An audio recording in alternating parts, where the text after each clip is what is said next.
진행해도 될까요? 예. 안녕하십니까. 3월 31일 그 발송배정 기술자 3장 지중성전설로를 강의를 하도록 하겠습니다.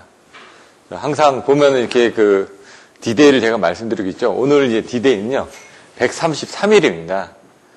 그래서 저번 주에 140일이었는데 벌써 또 133일이네. 다음 주 가면 또 120일, 그 다음 주 가면 110일.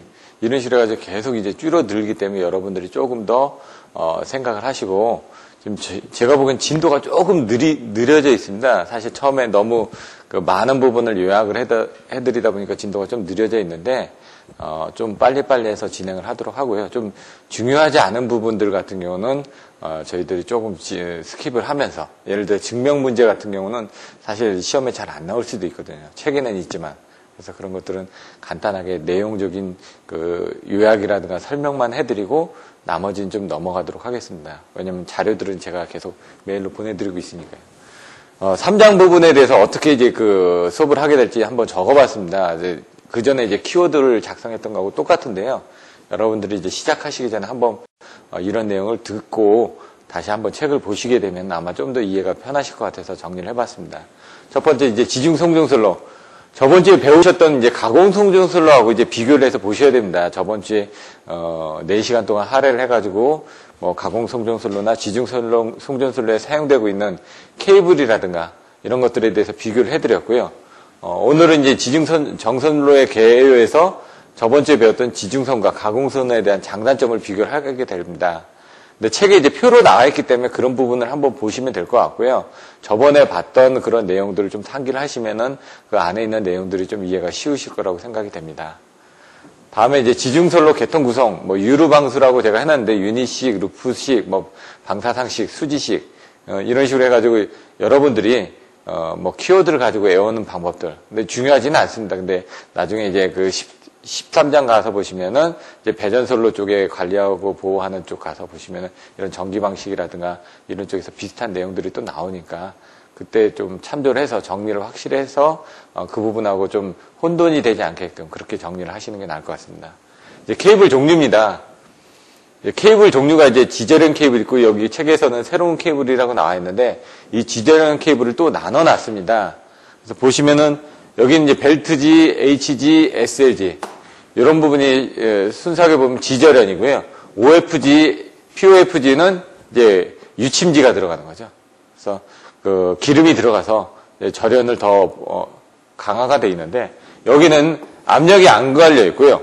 POF는 압력이 걸려 있습니다. 이런 식으로 해가지고 여러분들이 전체적인 걸 정리해 놓고 거기서 세분화해 가지고 이 차이점이 뭔지 나중에 보시면 이제 책의 맨 뒤에 이제 예제가 나와 있는데 거기서는 발송배전에서 가장 많이 사용하는 케이블 3가지에 대해서 설명하시오. 그러면 OF 케이블, POF 케이블 외에 이제 그 XLP, CB 케이블까지 해가지고 3가지에 대해서 설명하는 부분이 나와 있습니다.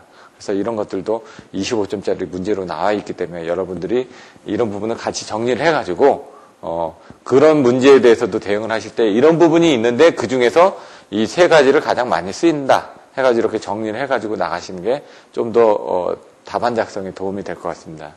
이제 새로운 케이블 해가지고 관로기준 케이블, 극주온 케이블, 초전도 케이블 이런 부분이 왜 필요한지 가공성전선로에서도 송전 용량을 증대를 하기 위해서 새로운 케이블을 사용하지 않았습니까? 마찬가지로 여기도 지중성전선로에서도 송전 용량을 증대를 하기 위해서 이런 새로운 케이블을 씁니다. 근데 POF 같은 이런 그 케이블도 송전 용량 증대를 하기 위해서 사용된다라고 기본서에 잘 나와 있습니다. 그래서 이 3장에서는 최대한 기본서에 있는 내용을 제가 참 설명을 해드리겠습니다. 그래서 여러분들이 돌아가셔도 나중에 이 기본서가 왜 중요하구나라는 부분을 느끼실 수 있게끔 한자 한자 읽어보시면 거기에 있는 이제 숨어있는 뜻들이 있습니다. 그래서 그런 뜻들에 대해서 조금 더 이해가 쉽게끔 설명을 드릴 겁니다. 시공 방식 뭐 몇 번을 얘기를 했습니다. 지금 제가 뭐 이 부분만 얘기한 게 한 4-5번은 얘기를 한 것 같은데요. 뭐 직매식, 관로식, 전력구식 이런 부분에 대한 것들이 어떻게 되는지 거기에 대한 장단점을 이제 비교를 하는 부분을 해서 여러분들이 정리를 해주시면 끝날 것 같습니다. 마지막에 지중정선로의 방식 문제입니다. 방식 부분인데 사실상은 이제 전기철도 쪽에서 더 방식이 문제가 되고 있거든요. 여기는 이제 습식과 건식으로 나눠지는데 그런 내용이 어떻게 되고 그 다음에 방식을 하기 위한 방법들이 유전양극법, 외부전원법, 배류법 등이 있는데 이런 것들의 특성이 어떻게 되는지 그리고 직접 배류법, 선택 배류법, 강제 배류법이 어떤 식으로 차이가 나는지 이런 부분을 좀 알아보도록 하겠습니다. 그럼 일단 여러분 책들 한번 보시면요. 책 페이지가 75페이지입니다. 제3장 지중 송전선로. 그럼 3-1의 지중 송전선로의 개요가 나와있죠. 그래서 밑에 보시면은 왜 지중 전선로가 채용되는지 그런 이유가 나와 있고요. 그 다음에 다음 장으로 넘어가 보시면은 76페이지에 예제 3-1에 보시면 지중선의 가공선에 대한 장단점을 기술하라 해가지고 표 3-1에 각각의 그 장단점들이 기술이 되어 있습니다. 이런 내용들을 한번 설명을 드릴 거고요. 3-2 77페이지에 보시면 지중선로의 전기 방식과 개통 구성 해가지고 조금 전에 설명드렸던 것처럼 유닛식, 루프식, 방사식, 수지식 이 네 가지 방법에 대한 간단한 설명과 그림이 나와 있습니다. 그래서 그런 내용들을 보시면은 쉽게 이해가 되실 겁니다. 그리고 80페이지에 보시면 예제 3-2가 있는데 이런 부분은 넘어가고요. 보시면은 아실 것 같으니까. 81페이지 보시면 전력 케이블의 종류가 나옵니다. 그래서 그 부분을 설명을 드릴 겁니다. 82페이지에 가서 보시면 조금 전에 설명드렸던 지저랑 케이블의 종류, 벨트지, HG, SLG 이렇게 그림이 나와 있고 거기에 설명이 나와 있습니다. 그리고 84페이지에 OF 케이블, POF 케이블 나와 있고요. 그다음 85페이지에 보시면 새로운 전력 케이블 해가지고 밑에 보시면 새로운 전력 케이블에 세 번째 보시면은 지중 케이블의 대용량화를 위한 방법으로서 송전 전압의 고전압화 및 전류 용량의 증대화가 있다. 그래서 전류 용량을 증대를 하기 위해서 이런 새로운 전력 케이블을 사용했다라는 걸 여러분들이 아실 수가 있습니다. 그래서 86페이지 보시면 전류 용량 증대화 해가지고 내용들이 나와 있는데 거기 이제 냉각 방식들을 도입을 했다라는 내용이 나와 있습니다. 그래서 그 신형 케이블에 의해 가지고 관로 기준 케이블이라든가 극저온 케이블이라든가 초전도 케이블 등이 그 절연체 재료의 개량이라든가 냉각 방식의 도입으로 인해 가지고 전류 용량 증대화에 기인된 케이블이라는 걸 아실 수가 있습니다. 그래서 86페이지의 관로 기준 케이블, 87페이지의 극저온 케이블, 87페이지 밑에 보시면 초전도 케이블 이 세 가지 부분에 대한 장단점.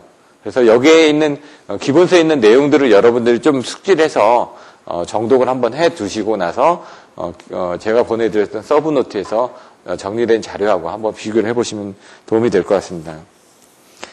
88페이지 전력 케이블의 시공 방식에 의해서 직접 매설식, 직매식, 관로식, 관로 인입식, 암거식, 전력 구식 이렇게 해가지고 세 가지 방법에 대한 각각의 설명들이 나와 있습니다. 그래서 이런 부분들도 한번 자세히 한번 읽어보고 넘어가도록 하겠습니다. 91페이지에 가서 보시면 케이블 시공 방식에 비교해가지고 직매식, 관로식, 전력 구식이 앞에서 설명드린 그런 내용들을 요약을 해놓은 자료입니다. 그래서 이런 부분을 한번 보시면 될 것 같고요. 92페이지에 가서 보시면 지중 전선로의 방식 문제에서 여기 습식과 건식에 대한 설명들, 유전양극법, 외부 전원법, 그리고 보시면은 배류 방식 해가지고 직접 배류, 선택 배류, 강제 배류라는 그런 내용들이 나와 있습니다. 그리고 예제 3-3에서 발성 배전 설비에서 가장 많이 사용되고 있는 케이블 세 가지 해가지고 OF 케이블, POF 케이블, CV 케이블 이렇게 설명이 나와 있습니다. 그래서 이 부분들이 다 시험 문제로 나올 수 있는 부분이다 보니까 이런 부분에 대해서 살펴보도록 하겠습니다. 그럼 첫 번째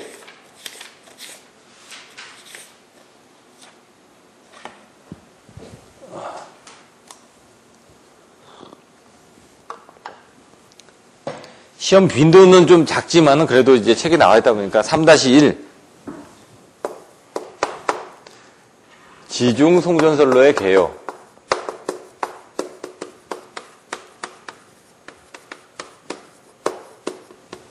책에 보시면 왜 지중선을 채용한다라고 나와 있습니까? 이 네 가지가 나와 있습니다. 첫 번째, 지중선 채용 이유. 이런 것들도 10점짜리는 나올 수 있기 때문에 첫 번째 보시면은 도시의 미관 중요시.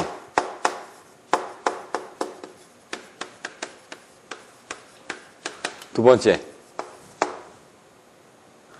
수용 밀도가 높은 곳에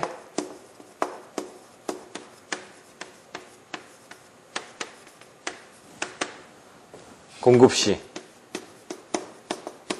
세 번째, 높은 신뢰도가 요구되는 경우.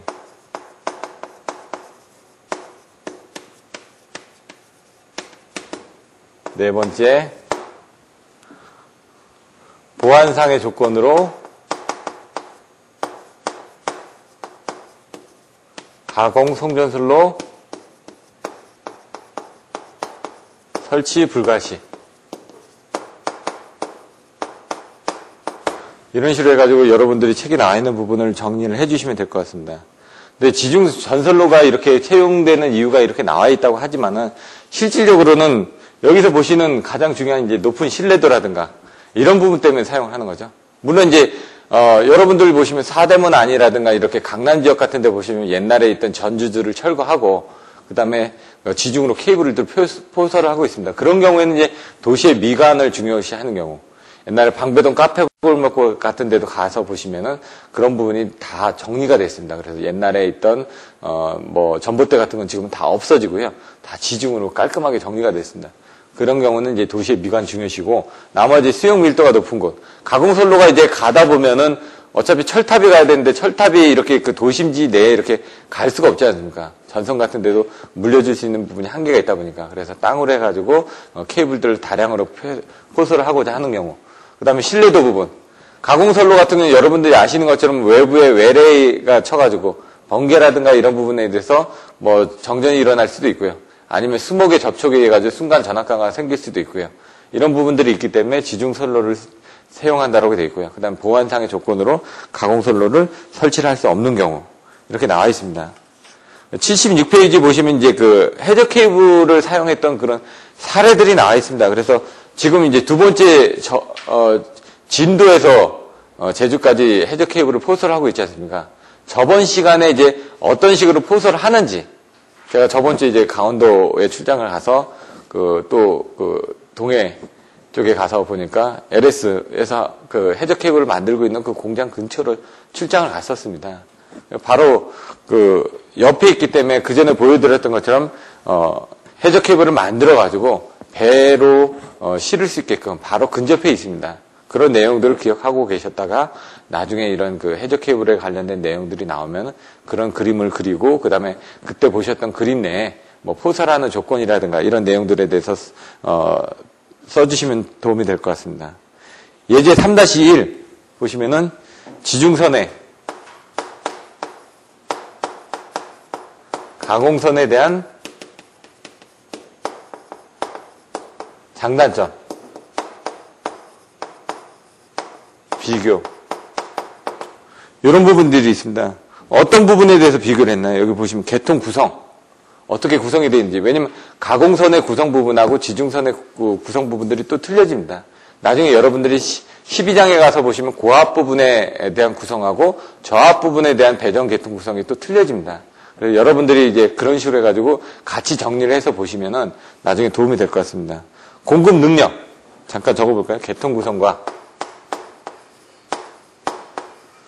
공급 능력.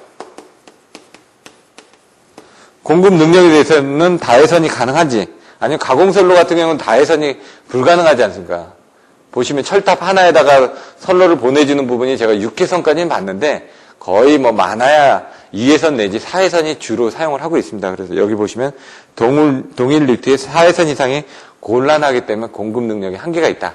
근데 지중선 같은 경우는 전력구를 파가지고 보시면 9회선 이상도 포설을 할 수가 있습니다. 나중에 이따가 보시면은 전력 케이블의 시공 방식에서 직매식, 관로식, 전력구식 이렇게 나와 있는데요. 직매식은 이제 3회선 이하, 그리고 관로식은 3에서 9회선 그리고 이제 전력구식은 9회선 이상 해가지고 16회선까지 이런 식으로 정리를 내리고 있습니다. 그래서 이런 공급 능력에 대해서 이제 여러분들이 살펴보실 수가 있고요. 건설비. 건설비에 대해서는 이제 지중 케이블이 더 비쌉니다. 땅을 파고 전력구를 심든가 아니면 도심지 밑으로 넘어가야 되기 때문에 이런 공사 부분들이 좀 난해하거든요. 그리고 건설 기간 같은 경우는 가공선로 같은 경우는 시간이 짧게 걸리겠죠. 건설비도 적게 걸리고요. 그래서 건설 기간들도 같이 보시면 되고요. 여기 나와 있는 것처럼 외부 영향. 땅에다 파묻었기 때문에 뭐 포크레인이 와서 찍더라도 그 안에 안전 시트가 있습니다. 그래서 어느 정도 그 작업하는 데 있어가지고 안전 조건들을 갖추고 있기 때문에 크게 사고 날 일이 없습니다. 대부분 사고 나는 부분들이 뭐냐면 지중 케이블의 접속 부분입니다. 그래서 뭐 맨홀에 의해서 접속을 하거나 전력구식이나 아니면은 관로식에 의한 경우 같은 경우는 관리를 할 수 있는 포인트들이 있기 때문에 그런 부분에 대해서 정기적으로 점검만 하시면은 크게 문제가 되지 않습니다. 외부 영향. 하지만 보시면 이제 가공선로 같은 경우는 전력선 접촉이나 기상 조건에 따라서 정전 빈도가 높다는 얘기죠. 기상 조건이라는 건 비라, 눈이라든가 안개라든가 저번에 보셨던 것처럼 가공진선의 진동과 영향 부분에 대해서 살펴보셨죠. 그 외에 이제 외부에서 오는 어떤 이상전압에 대해서 또 문제가 발생될 수도 있다는 얘기입니다. 그다음 고장 형태.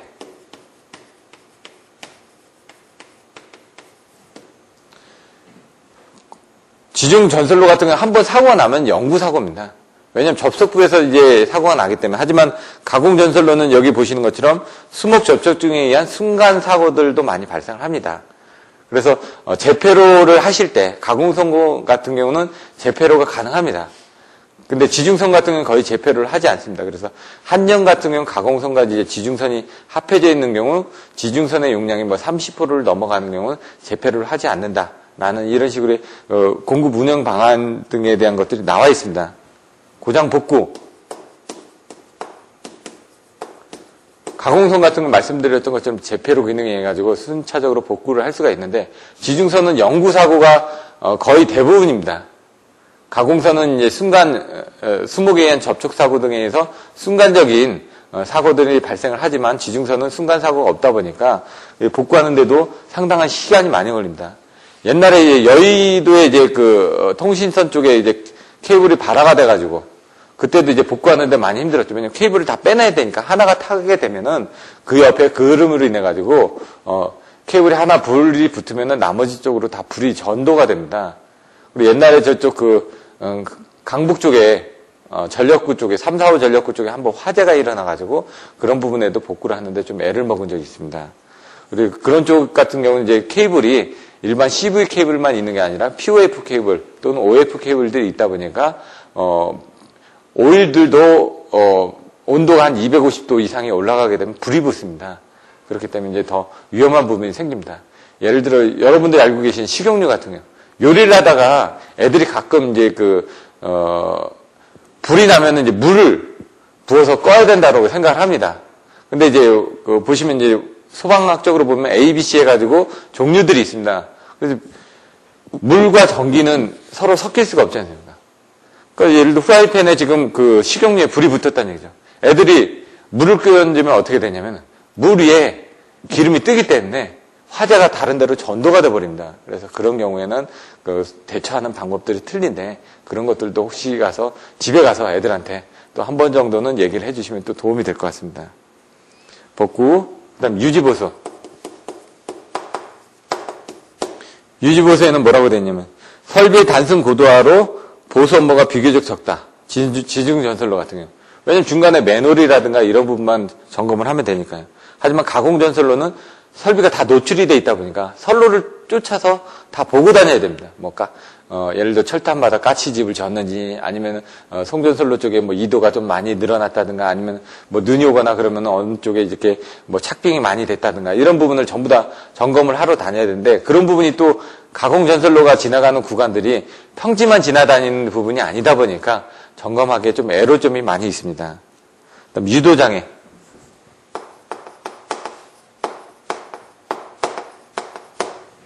이제 선로에 정상시에 발생하는 유도장애, 사고 시에 발생하는 유도장애 해가지고 그 전에 한번 설명을 드렸죠. 정전 유도장애, 전자 유도장애 해가지고 정전 용량과 아니면은 인덕턴스와 비율에 의해 가지고 동작하는 부분을 설명을 드렸습니다. 근데 지중 전선로 같은 경우는 차폐 케이블을 사용을 합니다. 예를 들어 POF 케이블 같은 경우는 바깥에 강간이 있기 때문에 그런 정전 유도장애라든가 전자 유도장애에 대한 영향을 최소화시킬 수가 있습니다.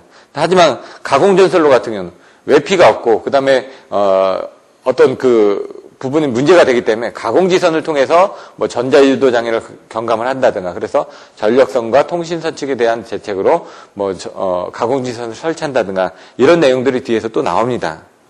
그리고 송전 용량.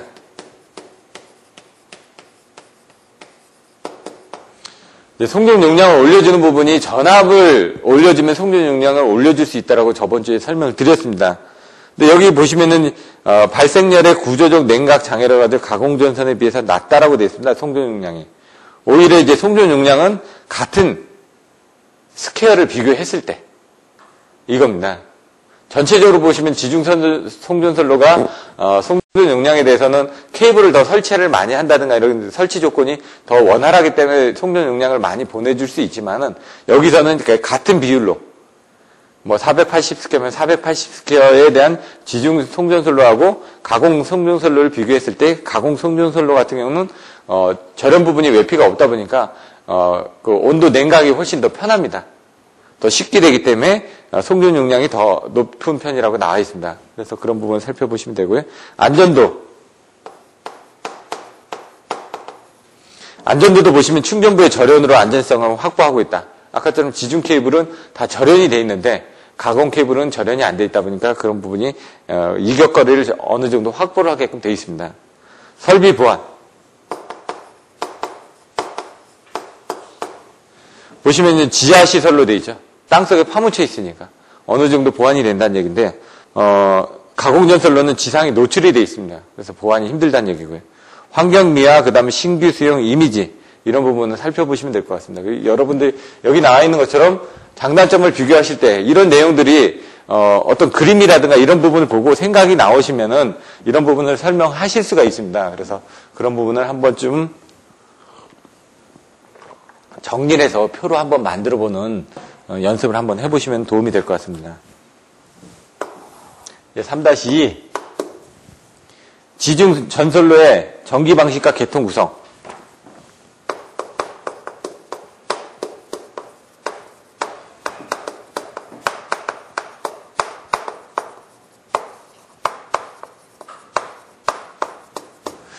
아까 제가 키워드로 설명드렸습니다. 유루 방수. 딱. 유, 루, 방, 수. 여기 나와 있습니다. 뭐라고요? 그 중간에 유닛 방식 바로 위에, 지중 송전 계통의 구성 방법으로는 유닛식, 그리고 루프식, 방사식, 뭐 방사상식, 수지식. 요 네 가지 방법들이 어떤 차이가 있는지 한번 이제 그림을 그리면은 여러분들이 쉽게 이해를 하실 수가 있습니다. 먼저 그림을 그리고 그 다음에 그 내용들을 한번 살펴보도록 하겠습니다. 1번 유닛식. 뒤로 넘어가서 보시면 그림이 어떻게 되냐면은 이렇게 되어 있습니다.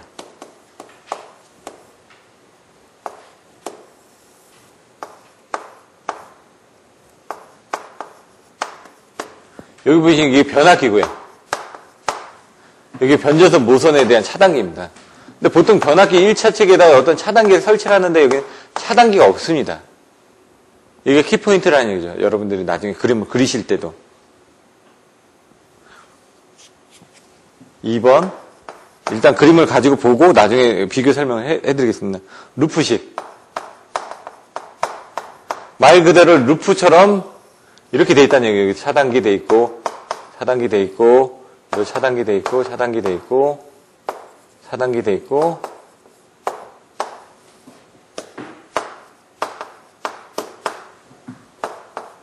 루프로. 어느 구간에 사고가 나더라도 다른 구간으로서 송전을 받으실 수가 있죠. 이렇게 루프화가 돼 있다. 이런 부분을 여러분들이 알고 계시면 되고요. 세 번째. 방사식, 방사상식. 방식.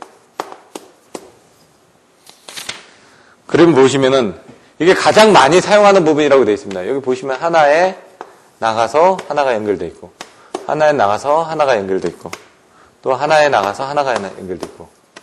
이 부분하고 똑같은데 여기는 이제 차단기가 없는 부분이고 여기는 차단기가 다 있는 겁니다.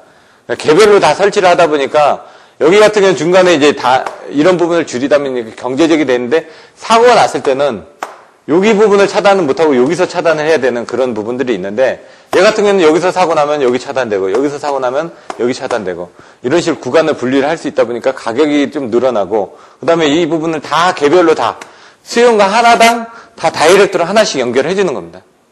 이런 부분이 있다 보니까 설치비라든가 이런 부분이 비싸지지만 우리가 지금 가장 많이 사용하는 부분이 이런 방사상식입니다. 왜냐면 지중 케이블을 했을 때 뭐라고요? 안전이라든가 아니면은 직접적인 연결이라든가 용량이라든가 이런 것들 때문에 방사상식을 사용하게 됩니다. 네 번째, 이제 수지상 방식입니다.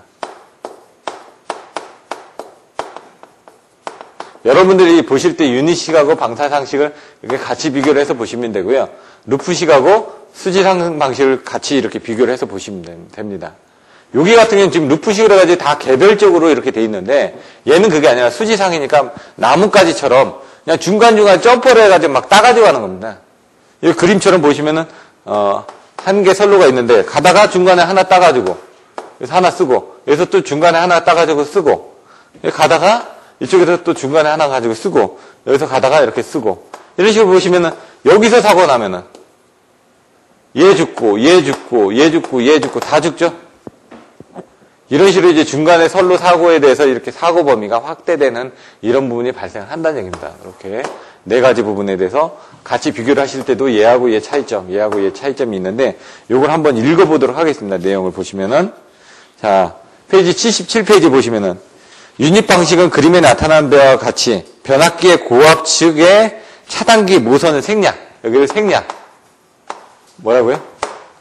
변압기 고압측의 차단기 및 모선을 생략. 그리고 선로와 변압기를 직접 또는 개폐기를 통하여 접속하는 방식으로 다단자식이라고 부르기도 한다. 하지만 이 방식은 변전소의 소요 면적을 대폭 줄일 수가 있다는 얘기입니다. 건설비가 저감되고 용지 확보가 비교적 용이하다는 장점이 있다. 하지만은 여기 단점은 뭐냐? 송전선 쪽은 부하측 변압기, 여기 송전선이나 부하측 변압기에 사고가 발생할 경우 전원측과 변압기 2차측 차단기가 동작해서 여기도 동작을 하고 여기도 동작을 해가지고 사고 부분을 분리하게 돼 있다는 얘기입니다. 그러니까 그림을 보시면 여러분들이 이제 설명을 하실 수가 있겠죠. 변압기 1차측에 이 부분에 대한 차단 장치가 생략이 돼 있다. 그리고 양쪽에서 어느 구간에 사고가 나면은 얘가 떨어지고 얘가 떨어져 줘야지만 된다. 하지만 이런 부분이 생략이 되다 보니까 여기 나와 있는 것처럼 건설비가 줄어들고 용지 확보가 용이하다는 장점이 있다. 그럼 그림만 딱 이해를 하시면 이런 부분을 딱 옆에다 설명을 해 주실 수가 있습니다. 두 번째 루프식으로 한번 가볼까요? 루프 방식, 선로를 루프상으로 구성하는 것. 그래서 제가 아까 설명드렸던 것처럼 루프라는 이런 부분을 한번 생각을 하시면 됩니다. 그래서 이와 같이 루프 그림을 그려주시면 되고요. 송전선에 사고가 발생하면 사고 구간 양측의 차단기가 동작해서 사고 장소를 자동으로 분리할 수 있다. 아까 설명드렸던 것처럼 이쪽 구간이 사고가 났을 때 이쪽 부분하고 이쪽 부분의 차단기가 줌으로 인해 가지고 사고 구간을 완벽하게 차단하고요. 그다음 다른 구간을 통해서 송전을 받을 수 있다는 장점이 있죠. 그래서 여기 보시면 사고에 의한 급전상의 지장을 극히 좁은 범위로 억제할 수 있다는 효과가 있다.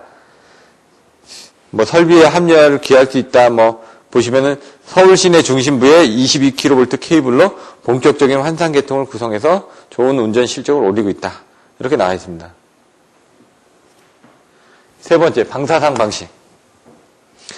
보시면은 방사상으로 선로를 연결해서 전력을 공급하는 방식.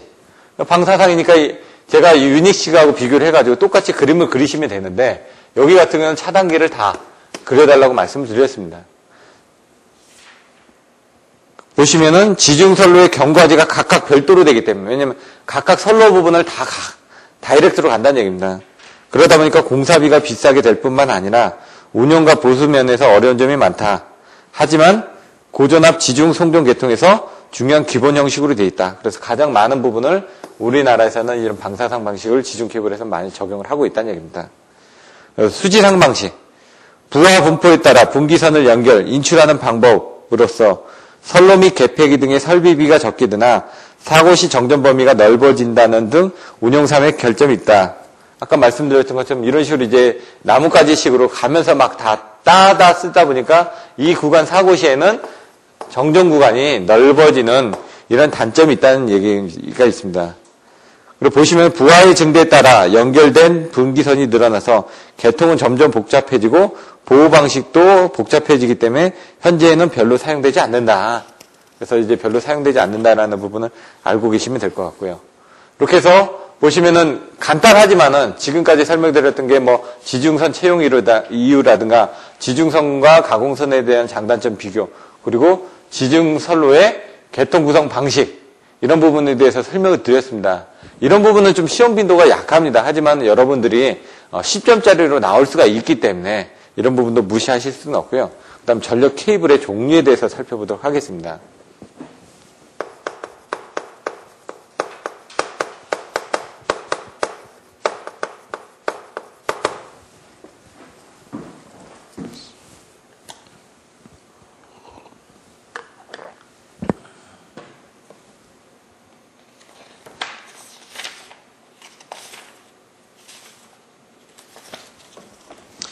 책에 있는 부분은 케이블의 종류를 보시면요. 먼저 뭐라고 나냐면 도체, 절연체, 외장에서 구성되고 있다. 저번 주에 제가 이제 케이블들을 가져와서 직접 보여드렸습니다. 가공선로하고. 보시면 이제 그림 그릴 때 이제 도체, 내부 반전 전층, 그리고 뭐가 있었죠? 절연체, 외부 반전 전층, 그리고 부풀음 테이프, 그리고 중성선, 뭐 시스, 그 다음에 방식층, 뭐 이런 식으로 돼 있습니다. 이걸 딱 그림을 그리실 수 있어야 됩니다. 근데 이게 뒤에 보시면은 조금씩 틀려지죠. 지절형 케이블에서는. 이런 부분을 여러분들이 각각의 케이블의 특성에 맞게끔 그려주셔야 된다는 얘기입니다. 요건 XLP, 크로스 링크드,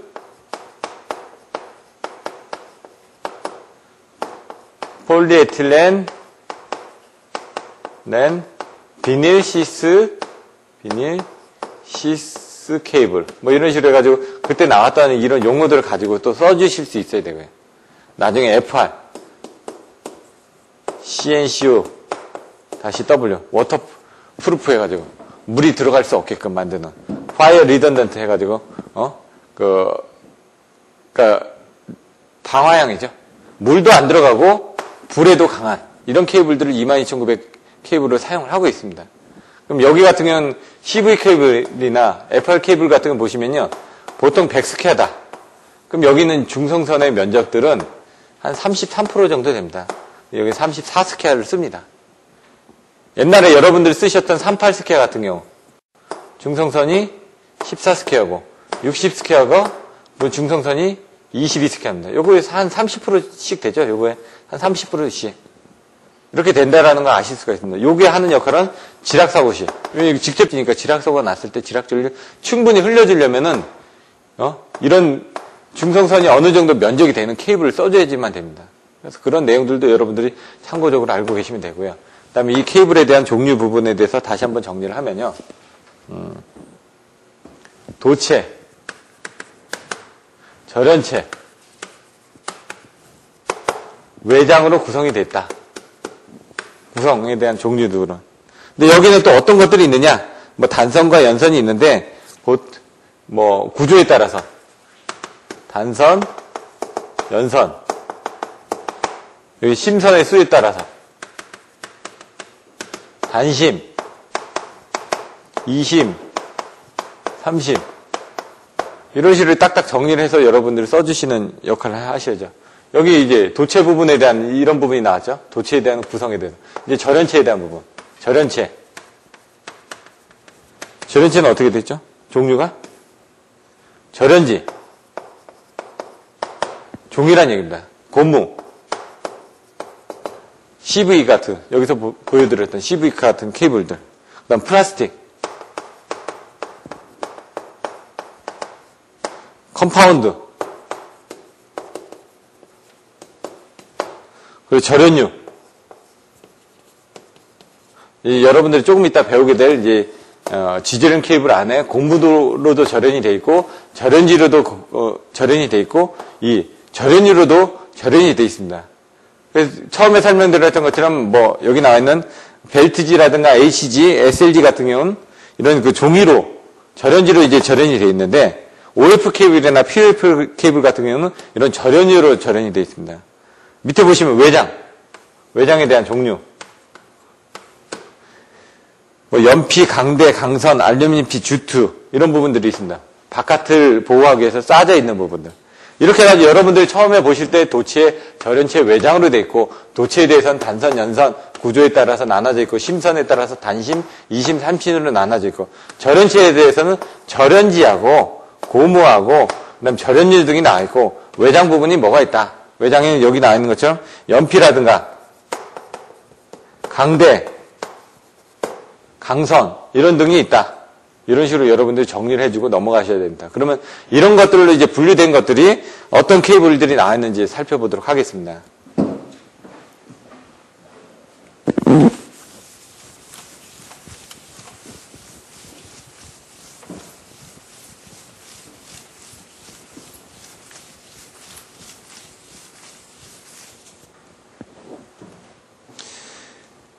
그림 3-5 전력 케이블의 종류가 나와있죠. 요걸 한번 정리해서 여러분들이 써보셔야 된다는 얘기죠. 보시는 거하고요. 여러분 직접 한번 써보시는 거하고 틀립니다. 지금 보시지만은 여러분들 연습장에다가 한번 이런 것들도 한번 정리를 해보시면은 좀 도움이 될 것 같습니다. 요 보시면 케이블의 종류. 케이블을 나눠놨죠. 어떻게 해요? 지절형 케이블. 밑에는 고무. 이렇게 나눠놨습니다. 그럼 여러분들이 또 나중에 답안지 쓰실 때. 지절형 케이블은 뭐가 나눠져 있다고요? 이렇게 솔리드. 밑에는 압력형. 얘는 그냥 있는데 얘는 압력이 가해져 있다는 얘기죠. 어떤 압력이? 오일에 대한 압력이. 그래서 얘는 지절형 케이블인데 지절형 케이블을 내서 보시면 여기 나와 있는 것처럼 세 가지가 나와있죠. 이렇게. 벨트지. HG, SLG. 물론 이제 시빈도는 약하지만 여러분들이 이렇게 한번 정리를 해놓고 나서 답안지를 쓰실 때 이런 내용들을 써주신다면은 조금 더 다른 사람에 비해서 차별화돼서 점수를 받으실 수가 있기 때문에 이런 부분을 좀 더 정확하게 알아두셔야 되고요. 압력형에는 여러 가지가 있는데 여기서 보시는 것처럼 여러 가지 부분 빼고 그냥 OF하고 POF 정도로 보시면 됩니다. 왜냐면 구조는 이렇게 돼 있지만 실질적으로 이 다음에 보시면 이런 내용들만 설명이 되어 있습니다. 나머지 것들은 설명이 안 돼 있거든요. 그건 뭐냐? 사용 빈도가 약하기 때문에 여러분들이 굳이 아실 필요가 없다는 얘기입니다. 이런 부분을 정리를 해주셔야 되는 게 책의 내용 등이 나와 있기 때문에. 여기 보시면 고무 플라스틱에 보시면 여기 CV, EV가 있다고 돼 있습니다. 근데 거기에 대한 설명은 없는데 여러분들 이제 CV 케이블 같은 경우는 여러분들이 알아두셔야 되기 때문에 그런 부분들은 참고적으로 알고 계시면 될 것 같습니다. 자, 뒤로 넘어가서 82페이지 보시면 1997년도 기준이라 가지고 지중 TL이 지금 한 943kg가 돼 있다고 합니다. 그러니까 지금은 이로부터 한 15년 정도가 지났으니까 한 1.5배 이상은 더 증가가 됐겠죠. 정확한 제가 케이블 길이는 잘 모르겠지만 한 2,000km 이상은 되리라고 생각이 됩니다. 여기 나와 있는 이제 지절형 케이블. 거기서 이제 하나 이렇게 5개 부분에 대해서 이제 다시 한번 살펴보도록 하겠습니다. 번호도 똑같이 1, 2, 3, 4, 5 이렇게 해가지고 한번 살펴보겠습니다. 1번 벨트지 케이블. 여기서도 여러분들이 이해하실 때 그림을 그리고 가장 중요한 게 그림을 그리는 겁니다. 제가 항상 얘기하는 게 그림을 그리고 도표하고 시각화해가지고 여러분들의 머릿속에 딱 있어야지만 그런 부분을 쓸 수 있다라고 되어 있습니다. 여기서도 그림을 딱 그려놓고 내용을 그림을 그리실 수만 있으면 이걸 설명할 수가 있습니다. 먼저 딱 보시면 그림이 이렇게 나와 있습니다. 어떻게? 삼각형 모양으로. 제가 그림을 잘 못 그려서. 근데 여기 보면 이 안에 도체들이 있습니다. 도체들이. 도체를 감싼 게 있습니다. 뭔가. 그게 뭐라고요? 도체를 감싼 부분이 심절연이라고 되어 있네요. 심절연 한 부분에 이렇게 또 감싼 부분인데 요 사이사이에 이제 공간들이 빌 거 아닙니까? 여기다 이제 채운 게 이제 개제물이라고 되어 있습니다. 개제물. 여기 도체가 있고 심절연을 하고 심절연이라는 건 뭐냐면 이 각각의 도체를 절연하기 위해서 종이를 감쌌다는 얘기고요. 이렇게 세심을 감싸다 보니까 아무래도 이 중간에 좀 비는 부분이 있을 거 아닙니까? 그 부분에 개재물이라는 걸 넣어서 빈 공간을 채웠다는 얘기예요. 그리고 나서 이 바깥을 또 싼 겁니다. 그 싼 게 바로 벨트 절연입니다, 이게. 그래서 벨트지 케이블은 이 벨트 절연을 했다. 각각들을 개재물을 싸가지고, 그러니까 뭐 쌈을 싸듯이 이렇게 하나를 쌌다라고 이제 보시면 될 것 같습니다. 그리고 나서 그 바깥에 뭐가 있죠? 연피가 있다는 얘기예요. 연피. 이 바깥에. 연피. 연피가 아까 뭐라고 그랬죠? 외장 구조에 대해서. 외장 부분이라고 제가 말씀드렸습니다. 외장에는 연피가 있고 강대가 있고. 그러니까 여기가 이제 외장 부분이 되는 거죠. 그 외장 부분에다가 다시 또 강대 외장, 주투 외장 해가지고 외장을 좀 더 보강을 한 거죠. 그럼 이 부분을 보고 이제 여러분들이 책에 있는 한번 내용을 읽어보겠습니다. 벨트지 케이블의 개요들어서 도체 위에 절연지를 감고 있다. 도체 위에 이런 절연지를 감고 있다. 이 절연을 뭐라고요? 심절연이라고 한다. 그럼 도체의 그 심절연 이런 내용들이 나오면은 그림을 그릴 줄만 알면 여러분들이 설명하실 수가 있는 겁니다. 그리고 3심의 경우에는 이들을 서로 꼬아서 빈 공간 부분에 개재 절연물을 채운 다음에 다시 절연지를 감는다. 여기 이제 개재물이 이와 같이 채운 다음에 다시 바깥에 뭐를 감는다고요? 절연지를 감는다. 이 절연을 뭐라고요? 벨트 절연이라고 한다. 그리고 다시 그 위를 연피로 외장을 한다. 그 다음에 도체 및 절연물을 기계적, 화학적인 외상으로부터 보호하기 위해서 그 바깥에 강대 개장이라든가 주투 외장 등을 사용을 한다. 라고 나와 있습니다. 그래서 여러분들이 그림을 딱 그리시면 여기에 대한 부분을 설명을 하실 수가 있습니다. 근데 시험 빈도는 줄어듭니다. 하지만 알아두셔야지만 나중에 이런 부분에 대해서 문제가 나왔을 때 답변을 할 수가 있으니까.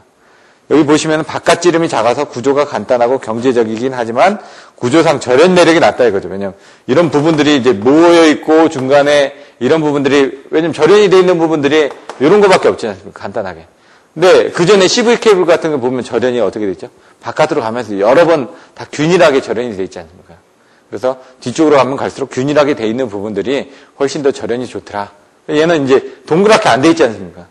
그래서 절연이 조금 더 부족하게, 이런 데는 절연이 약할 거고, 이런 데는 좀 절연이 강할 거고, 전개가 미치는 영향을 더 받기 쉽다는 얘기죠. 이런 약한 부분에 대해서는. 이렇게 내용을 보시면 될 것 같고요. 그 다음에 HG, 2번. HG도 마찬가지로 그림을 보시는데, 여기서는 이제 뭔가 개선을 했는데, 이제 수직 방향과 수평 방향에 대한 내용들이 나옵니다. 그래서 나중에 그 부분을 한번 보시면 되는데, 그림상으로 보시면 H 케이블이 도체가 있고, 도체가 이렇게 3개가 있고, 도체 바깥에다 뭘 했냐면 절연지를 감습니다. 이렇게. 여기가 도체고요. 여기가 절연지고요. 그리고 차폐층이 있고요. 여기 보시면은 차폐층이 있고요. 차폐가 뭘 차폐한대요? 전개나 자개 부분은 차폐를 하겠죠. 여기서 발생하는 전개나 자개 부분은 바깥으로 나가지 못하게, 또는 밖에서 들어오는 뭐 차폐를 하는데 물을 차폐를 할 수도 있고요. 여러 가지 차폐를 할 수가 있습니다. 그러다 보니까 여기 필요한 부분들이 동망사 테이프라든가 이런 부분들이 들어간다는 얘기죠. 망사로 바깥에 또 테이프, 동망사 테이프를 가지고 차폐를 할 수도 있고 보호를 할 수도 있고요. 그 바깥에 이제 개재주트를 통해서 외피, 외장 부분을 강화를 했다는 얘기입니다.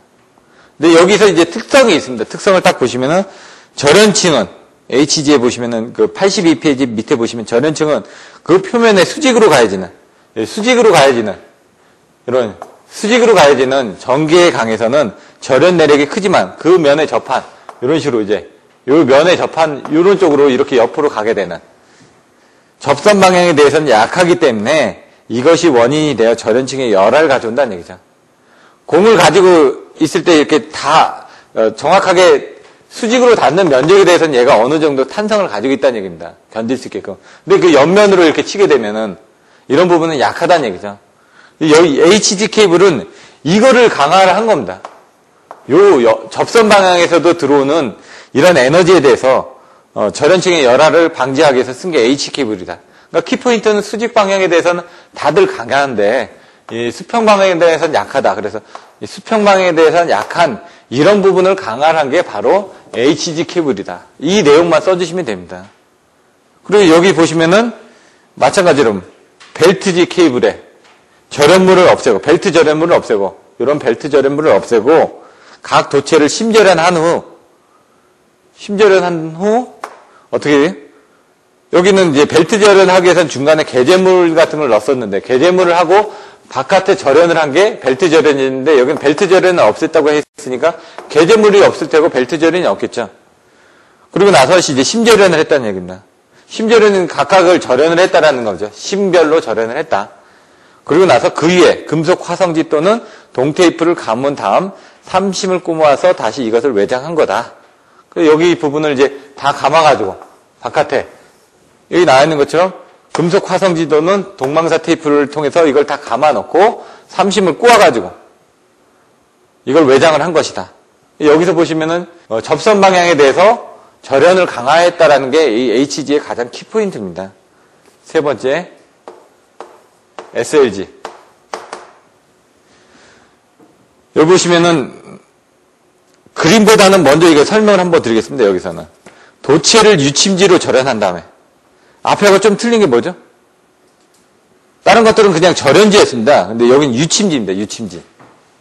유침지라는 게 들어갑니다. 유침지로 절연한 다음 그 위에 연필을 시공한 삼심을 꼬아서 외장을 시공한 케이블이다. 근데 이것도 마찬가지로 보시면 HG 케이블과 마찬가지로 각 선심을 절연한 다음에 연필로 정전 차폐를 시키고 있다. 그러면 이제 전기력선은 절연층과 직교하고 그다음에 그 연필 부분에 대한 열용량이 크기 때문에 발산이 좋아가지고 송전 용량이 증대가 기대된다. 보시면 도치가 있고요. 차폐층이 있고 그다음에 절연체가 있고 또 뭐가 있다고요? 바깥에 또 차폐층이 있고 그다음에 거기 또 연피가 있고 그다음에 뭐 면 테이프가 있고 이런 식으로 이제 아까 보시는 것과 같이 여기서 보시던 것보다 훨씬 더 많은 부분에 대한 외피가 이제 들어가게 되겠죠. 그래서 이런 부분이 도시 송배전용으로 많이 사용되고 있다. 왜냐하면 열 방산도 좋기 때문에 열 방산도 좋고 유침지를 사용을 했고 그다음에 송배전용으로 많이 사용하고 있다. 이런 부분을 이제 여러분들이 써주시면 되죠. 여기서 중요한 건 이제 벨트 절연이라는 부분, 개제물이라든가 이런 부분들이 나와야 되고 여기는 이제 법선 방향에 대해서 절연을 강화했다라는 게 나오시면 되고요. 그러다 보니까 바깥에 뭐 동망사 테이프라든가 이런 것들이 감겨져 있다라는 부분.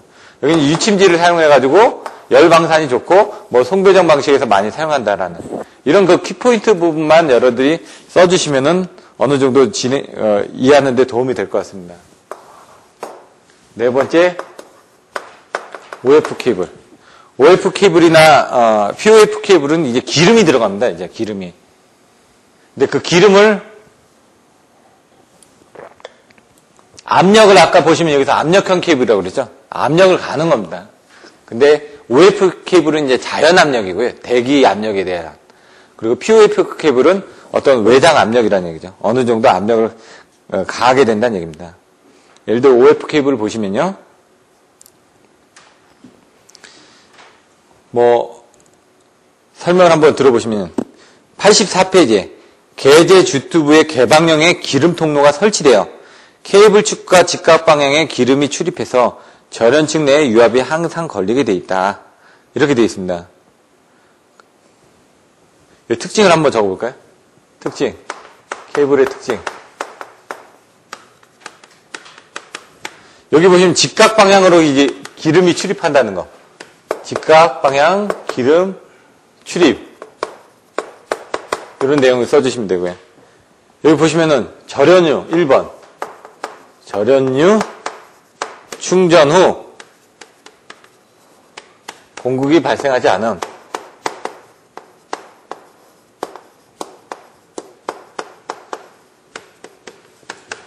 이 공급 부분에 대해서 나중에 어떤 부분에 문제가 생기냐. 여러분들 이제 케이블이나 뭐 변압기나 이런 몰드라는 타입 때 보시면 이제 진공을 통해 가지고 그 안에다가 절연물을 집어넣게 됩니다. 근데 이제 진공을 넣다 보면 중간에 이제 기포 같은 것도 생기겠죠. 물속에 보시면. 그래서 이런 식으로 이제 보이드가 생겼다. 그럼 이제 케이블에 대해서 이제 열화 측정을 할 때 보통 이제 보이드가 없는 경우는 전압이 여기부터 도체부터 여기까지 전압이 이렇게 걸린다. 그럼 여기에 이제 견뎌주면 되는데 보이드가 있으면 여기에 이렇게 전압이 한번 걸릴 거고요. 여기 이렇게 전압이 한번 걸릴 겁니다. 이런 식으로 이중화가 돼가지고. 그러다 보면 이 부분에 대해서 파괴가 일어나다 보면 이 전압이 한쪽에 많이 걸리게 되면 이 보이드가 자꾸 커지겠죠. 커지다 보면 이 절연이 파괴돼가지고 이런 식으로 되는 게 이제 지락이 발생되겠죠. 그래서 진공 부분에 대해서 여기 절연율을 충진하니까 왜냐면 냉각을 하기 위해서 그 빈 공간을 절연율을 충진하다 보니까 이런 공극이 발생하지 않으니까 이런 그 절연 부분에 대해서 더 유리하다는 얘기입니다. 지금 2번 온도 변화에 대해서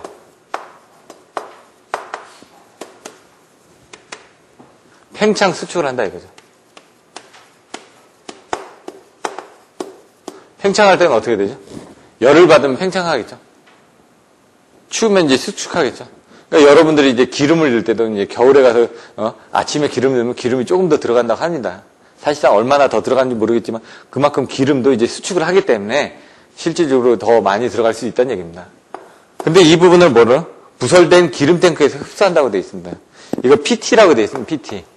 프레셔 탱크. 프레셔 탱크. 옛날에 한전에 이제 변전소를 들어가니까 거기 이제 OF 케이블인데, 변전소가 이렇게 돼 있습니다. 이제 지상에 건물에 이렇게 돼 있으면은 여기 변압기들이 있고요. 예? TR들이 있고, 여기 판넬들이 있고, 여기 2차 측에 보시면 이제 뭐 2층에 이제 관리사무소가 있어가지고 뭐 각종 자동화 기기들이 이렇게 달려 있고요. 밑으로 이렇게 지하로 내려갔더니 여기 지하에 이제 전력구시국처럼 이제 케이블들이 오더라고요. 옆에 또 문을 딱 들어가 봤더니 뭐 배터리실도 있고요. 프레셔 탱크가 이렇게 설치가 되어 있더라고요. 일반 탱크가. 그래서 여기서 OF 케이블이 들어오는 부분에 대해서 압력을 얘가 자연적으로 여기 질소가 내장이 되어 있어가지고 변압기 이제 콘서베이터처럼 얘가 어느 정도 압력을 올렸다 내렸다 하면서 왜냐면 여기 채워져 있으니까 얘가 팽창을 할 수 있는 이런 공간을 만들어줘가지고 사용하게끔 그렇게 되어 있습니다. 근데 이게 이제 대기압으로 해가지고 뭐 전력구식으로 보면 밑으로도 내려가겠죠? 그러면 이제 그 대기압에 의해서 이제 걸릴 수 있는 부분들이 어느 정도 한계가 있겠죠? 이게 뭐 한 30m에서 한 50m가 넘어가게 되면 얘가 눌러질 수 있는 기름 자체의 압력으로, 대기 압력으로 수축과 팽창을 하다 보니까 어느 정도마다 하나씩을 이걸 또 설치를 해줘야 될 겁니다. 이 중간에도 프레셔 탱크를 또 설치를 해줘야 될 수도 있고. 이런 식으로. 그러면 자연적으로 여기서 여기까지 압력은 얘가 부담을 하고 여기서 여기까지 압력은 얘가 부담을 하고 이런 식으로 이제 부담을 하게 될 겁니다. OF 케이블에서는. 근데 POF 케이블에서는 이거를 이제 안에 쓰는 건 뭐 벨로우즈형을 쓴다든가 뭘 써가지고 압력을 한꺼번에 쓸 수 있다든가. 벨로우즈라는 건 뭐냐면 여러분 지하에서 보시면 GIS가 이렇게 연결된 데 보시면은 여기 주름관이 이렇게 있습니다. 이렇게 주름관. 그렇게 해놓고 이 옆에 이렇게 해놓고 요거를 어느 정도 풀어줍니다. 왜냐면 얘도 수축과 팽창을 하니까. 벨로우즈라는 게 이런 그 주름관을 얘기합니다. 얘들도 마찬가지로 그런 안에 벨로우즈 펌프가 들어있어가지고 수축을 할 수 있게끔 안에 내장이 되어 있는 게 있습니다. 프레셔 탱크 안에. 이런 내용들은 이제 저번에 잠깐 보여드렸던 지중 송전에 관련된 이제 한전 송변전 기술 용어 해설집을 여러분들이 좀 더 읽어보셔야 됩니다.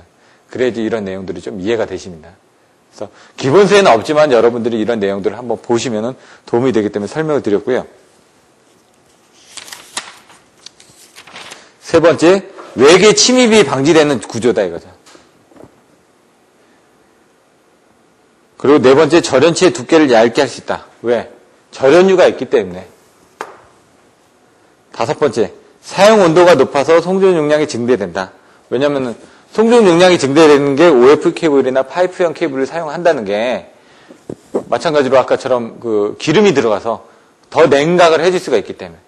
가공 송전선로에서도 절연체에 대해서 송전 용량이 증대됐지 않습니까? 요 다음에 나오는 새로운 전력 케이블에 대해서도 보시면은 송전 전압의 고전압화나 전류 용량을 증대화해서 전류 용량을 증대를 하기 위해서 냉각 방식을 도입을 했습니다. OF 케이블이나 POF 케이블 같은 경우는 냉각이 좋기 때문에 용량이 늘어난다는 얘기입니다. 일반 CV 케이블보다. 그래서 한전에서 이런 지중 케이블을 쓸 때 OF 케이블을 사용하는 게 송전 용량 때문에 사용을 한다. 그래서 1200스퀘어나 2000스퀘어짜리를 사용을 하고 있습니다. 그 그림을 그려보면은 여기 보시면 도체가 있고요. 그 다음에 차폐층이 있고 절연체가 있고 하는데, 이렇게 전체적인 부분을 보시면 여기 삼심이 있다. 삼심의 중간에다가 여기다가 기름의 통로를 집어넣었다 이거죠. 기름의 통로를. 예? 그 기름이 왔다 갔다 하면서 여기 이제 절연체들이 있으니까 이 기름에서 더 냉각이 되기 때문에 이 기름이 지나가면서 냉각을 해주는 겁니다. 더. 이게 나중에 케이블에 대해서 보시면 이제 간접 냉각식, 뭐 직접 냉각식, 뭐 동도 트로우 냉각식 해가지고 책에는 없지만 이따 설명을 드리겠지만은 그런 부분하고 이제 여러분들이 같이 이해를 해서 설명을 하시면 될 것 같습니다. 마지막으로 파이프형.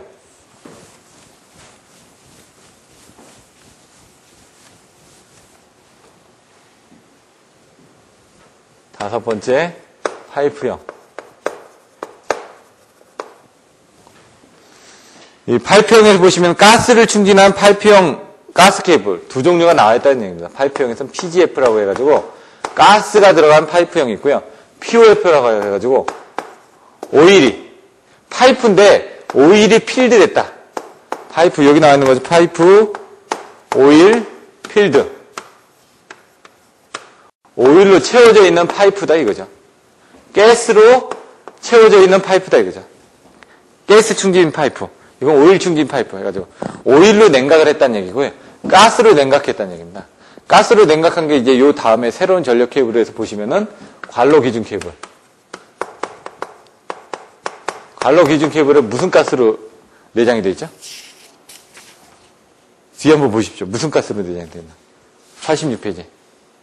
SF6 가스. 요것도 이제 냉각입니다. 냉각. 냉각에 대한 종류가 가스냐 오일이냐 그 얘기입니다. 근데 여기서는 이제 POF 케이블만 먼저 설명을 했습니다. 왜냐하면 뒤에 또 PGF 관로 기준 케이블에 대한 설명이 또 나옵니다. 그럼 설명 한번 보시면 가스를 충진한 파이프형 가스 케이블, 기름을 충진한 파이프형 기름 케이블. 근데 POF 계열들을 보실 텐데요. 케이블 외피에 해당하는 강간을 먼저 매설한 후, 얘는 특성이 강간이 먼저 매설이 되는 겁니다. 이렇게 강간이. 아까 여기 기름 통로는 여기 있었죠. 도체가 있고 절연 뭐 차폐를 한다면 이런 절연 부분이 있고 여기 절연체들이 있는데 기름 통로가 별도로 있는 겁니다. 간접 냉각식처럼 얘는 간접적으로 해서 기름이 흘러가면서 냉각을 시켜주는 거죠. 얘는 이제 직접으로 보시면 됩니다. 직접. 강간을 매설한 다음에 뭐라고요? 강간 내에 케이블과 절연유를 삽입한다. 그래서 케이블이 이렇게 삽입이 되다 보니까 이렇게 세 개가 이렇게 그림이 그려져 있죠. 절연이 된 케이블이 냉각이 되어 있는 겁니다. 근데 여기에 바깥에 뭐가 되어 있다? 절연유. 기름이. 절연유가 여기 삽입이 되는 겁니다. 얘 같은 경우는 기름 통로가 딱 정해져 있습니다. 얘는 기름이 더 가득 차 있죠. 그러다 보니까 어느 정도 압력을 더 줄 수가 있다는 얘기죠. 여기는 딱 정해져 있는 부분으로 흘러갔다 왔다 갔다 하는데 여기는 이제 공간이 많이 비어 있으니까 더 압력을 준다 이거죠. 그래서 전연체가 항상 높은 유압으로 가압되어 있어서 여기는 어느 정도 가압이 되어 있기 때문에 이 안으로 뭐가 못 들어온다는 얘기죠. 왜냐면 여기가 압력이 세기 때문에 여기 뭐가 뚫리면 얘가 빠져나가지 얘가 들어오지는 않는다는 얘기입니다. GIS도 마찬가지입니다. GIS도 안에 압력이 한 5kg에서 6kg 세제곱미터로 압력이 걸려 있습니다. 그러다 보니까 GIS 쪽에서 가스가 나간다. 물론 이제 중간에 컴프레셔가 계속 압력을 가지고 스페이서마다 압력을 체크를 해가지고 그 압력이 떨어지면 계속 가스를 보충을 해주게끔 돼 있습니다. 근데 빠져나가더라도 어느 정도 되면 대기압이 되겠죠. 그러면 GIS 같은 경우는 대기압하고 갖게 되면 더 이상 가스 유출이 없다는 얘기죠. 그래도 GIS는 사고 전류를 개폐를 할 수 있는 용량이 있다는 얘기죠. 그래서 SF6 가스를 쓰는 게 바로 그런 SF6가 6브라운 가스가 이제 절연 내력이 강하기 때문에 그런 부분을 씁니다. 초과학 케이블로서 안정된 절연 성능을 가지고 있다. 왜냐하면 여기 어느 정도 압력이 걸렸기 때문에. 얘 같은 경우 아까 뭐라고요? 그냥 대지에서 프레셔 탱크가 있는데 그 프레셔 탱크가 그냥 대기 압력에 의해서 왔다 갔다 하다 보니까 어느 정도 압력이 걸려있는 게 아닌데 얘는 파이프 내, 쇳덩어리 안에 들어있지 않습니까? 그 안에 이제 도체를 집어넣고 절연유를 넣은 상태에서 압력을 가하기 때문에, 왜냐면 여기 쇳덩어리이기 때문에 압력을 견딘다는 얘기죠. 여기는 어떻게 되어 있습니까? 요 안에 조그만 압력에다가 이 부분을 쓸 수가 없지 않습니까? 그러면 압력이 많이 걸리면 이쪽으로 이제 절연체라든가 다른 쪽에 영향을 미칠 수가 있겠죠. 얘 같은 경우는 그냥 대기 압력으로 그냥 왔다 갔다만 하는 거고요. 근데 이제 여기가 다 채워져 있고 중간에 나가는 부분에 이렇게 탱크가 있다 보니까 여기에서 탱크가 얘가 왔다 갔다 하면은 이 탱크에서 올라갔다 내려갔다 하면서 팽창과 수축을 하게끔 돼 있는데 그걸 중간중간에 프레셔 탱크를 설치를 해가지고 압력이 이렇게 서로서로 결리게끔. 왜냐면 대기 압력이다 보니까 어느 정도 밑으로 내려가게 되면 안 되지 않습니까? 그래서 중간중간에 압력이 적정하게 걸리게끔 해놓은 거고 얘는 파이프 내 절연율을 계속 인간하다 보니까 강한 압력으로 하기 때문에 더 냉각도 더 잘 되고 하기 때문에 OF 케이블보다는 송전 용량이 더 증대가 될 겁니다. 그래서 장점은 케이블 중량이 가볍다. 얘도 케이블 중량이 가볍다는 게 이 도치하고 이 부분만 있으니까 케이블만 봤을 때 이 전체를 봤을 때는 무겁겠죠. 어차피 강간도 있고 절연유도 들어가 있으니까 케이블 자체만 봤을 때는 얘는 케이블 위에 뭐 절연체도 있고 하지만 얘는 절연체 부분이 더 줄어들지 않았습니까? 왜냐면 절연체 부분을 이 절연유가 담당하고 있기 때문에 그렇기 때문에 케이블 중량이 가볍다라는 얘기는 그겁니다. 이 케이블 자체만 봤을 때는 제조 과정이 용이하다. 마찬가지로 뭐라고요? 관간을 매설한 다음에 그 다음에 케이블을 집어넣고 절연유를 집어넣으면 되기 때문에 쉽다는 얘기죠. 이미 만들어져 있는 걸 갖다 넣어서 이제 조립만 하면 되니까. 근데 얘 같은 경우는 만들려면 이런 공간들도 적절하게 만들어줘야죠. 기름 통로가 들어가게끔. 얘 같은 경우는 그냥 집어넣고 나서 기름만 채워주면 됩니다. 그래도 얘가 이쪽으로 깔리든 이쪽으로 깔리든 틀려지는데 이제 제밍 레이쇼라는 걸 저번에 한번 설명을 드렸습니다. 제밍 레이쇼가 케이블을 이렇게 삼산을 까는데 여기다가 이런 식으로 끼게 되는 겁니다. 이렇게 껴가지고 움직이지 못하는 경우. 이게 제밍 레이쇼라는 얘기죠. 그래서 얘 세 개가 딱 꼈을 때 이게 D, 얘가 D이기 때문에 3D 정도의 어떤 간격이 있을 거 아닙니까? 그럼 제가 15% 정도를 두라고 그랬죠? 그러면 2.85. D에서 3.25 D 부분은 피하라 이거죠. 요거 이상이거나 요거 이하로 되게끔 만들어라 이거죠. 3.25 D면은 여기 공국이 요 사이에 이렇게 남을 거 아닙니까? 이렇게 오차등이. 그러니까 얘가 지금 끼지 않겠죠. 2.85D 이하로 되면 얘가 이렇게 안 되면 어떻게 될까요? 삼각별이 이렇게 되겠죠. 이런 식으로. 왜냐면 이렇게 세 개가 낄 수가 없으니까. 그렇게 되면은 완만하게 이 안에 들어갈 거란 얘기입니다. 이런 식으로 이제 제밍 레이쇼 부분에 대해서는 이런 내용들이 또 나옵니다. 여러분들이 그런 부분 또 보셔도 되고요. OF 케이블에 대해서 접속 반경이 용이하다.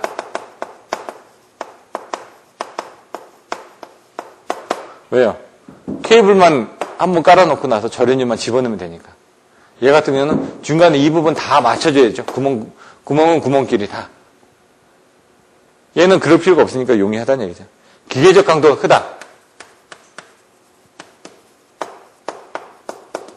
왜? 여기 강간이 있으니까 바깥에. 쇳덩어리가. 저거에 비해서.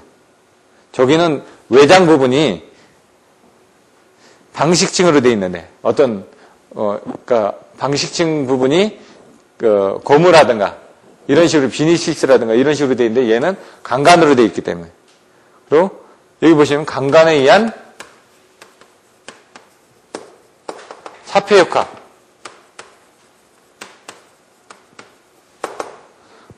통신선 유도 장애. 저감.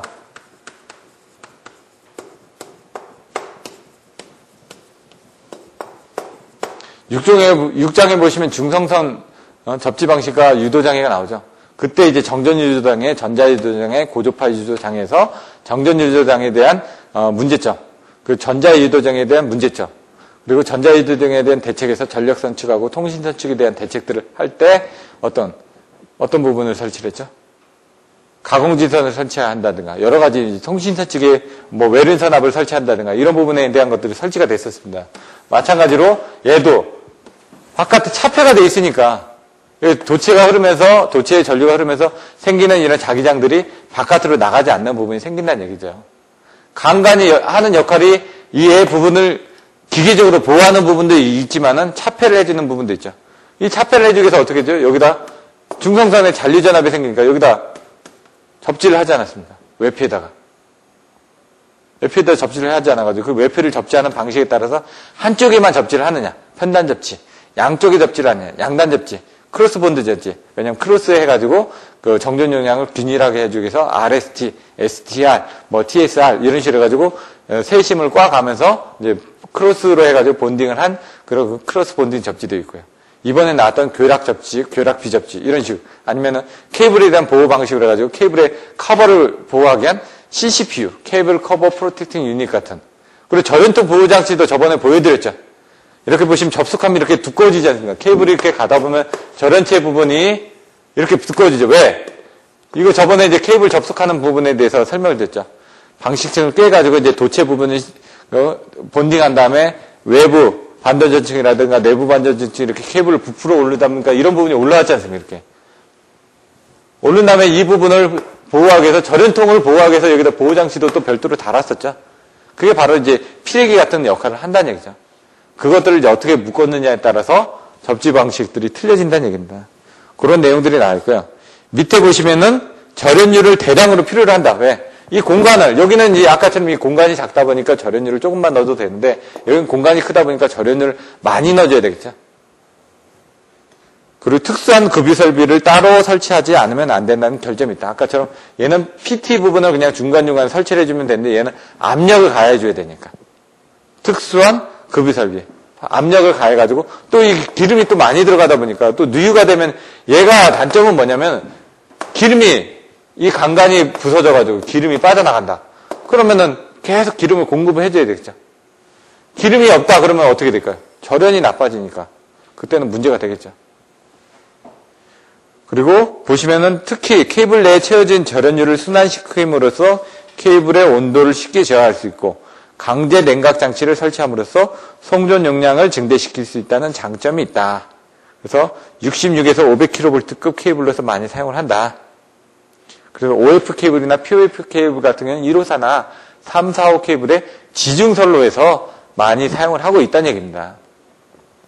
이제 잠깐 쉬었다가 여기에 나와 있는 그 송전 용량을 증대하기 위한 다른 새로운 전력 케이블에 대해서 살펴보도록 하겠습니다.